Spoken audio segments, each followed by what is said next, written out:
Hey guys, welcome back. This is the fuel cap on the Z1R.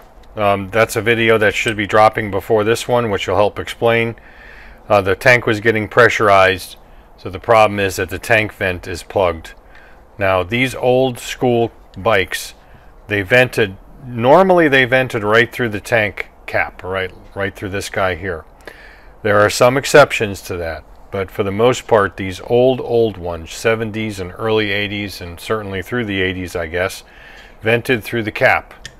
All right, so what we have to do here is we got to check this out and see what's going on. I'm pretty sure that little hole right there is your vent.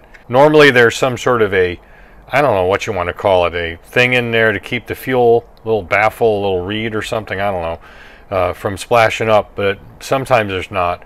And we're going to find out here, but it doesn't really matter too much because around the perimeter outside of the seal area, there's a part in the gas tank that has a little recess, collection area, I guess would be the best way to call it.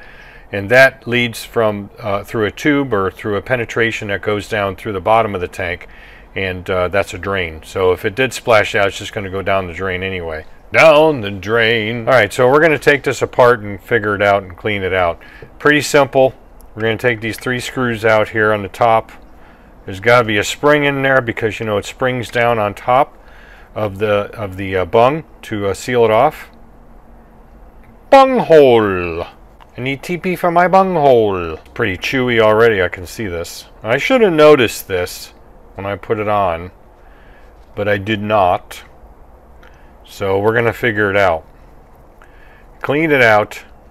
Make sure it's venting. And then we should be good to go. So again, remember, there's a spring in here. So if you start taking these things out, it shouldn't go boing all over the shop, but okay, so where does this hole line up to? So let's see what lines up to what. I'm trying to figure this out. That hole obviously lines up to that hole inside there, which is right there, and those are 3 screw holes. So where does this go? Can't really tell. That's got to be it, though. It has to vent through here. There's no other vent for it. I'm going to try to figure out what this does. And oh, there it goes. Wait a minute. Oh, I see. Okay. So, yeah. So what happens is, let's take a look. This is a little gasket. Underneath it, you can see it's got a little pattern imprinted in it from right here.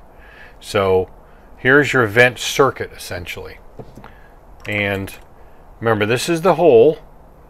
All right, the spot in the hole that comes out on the tank side. Okay, it's pointing down inside the tank. So that would essentially be the spot where it would accept pressure, to relieve such pressure inside the tank. So that hole is right there. So the vent circuit goes around this little machined or otherwise cast feature to the dead center. All right, and then the dead center is right there, and then it goes, and we'll see about that, but we'll take this off first, see what's going on. That's the channel, I guess you want to call it, that this thing, you know, goes as far as relieving the pressure. Now we got to make sure we clock this right. Yeah, there's got to be a place for it to go, but when I opened the tank up, it went and it was pushing fuel out the little cap thingy I made for the, you know, the cover rather, for that fuel sender. Let's see what that does. Alright, so apparently all it does is go into this center channel and then up through this screwed area that I just took out, which is this. It just goes up through it, and then that's how it vents. So where it's plugged, I don't know. It is definitely not venting, but you can see again, here's the channel. It lines up with that hole right there on the tank cap. See, it lines up right there, and then there's that channel underneath there, and then it goes around. This would be the path that would cause the least resistance or create the least resistance. It just goes to the center. So if this is down again like this in the center, it's just going to vent out the center, and there's plenty of space around that to vent. So why it isn't venting, I don't know. It could be because You see this thing, being it's got such an imprint on it, is extending down inside this little channel too far because of all the junk most likely, and restricting it. So what we'll have to do is, I think what I'm going to end up doing is seeing if I can just flip this over. I don't know if I can though, because it's, well, it might be able to. These look symmetrical to that, and we might be able to just flip it over and then kind of use a new side. Probably what I'll do after I clean it up. But we got to clean up all this junk here and then put it back together.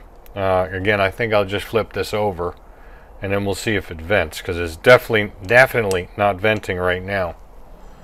Alright, so what they've done here is, you see right there, there's a little relief at the top of the screen there, and I believe that that's the relief to let the thing breathe.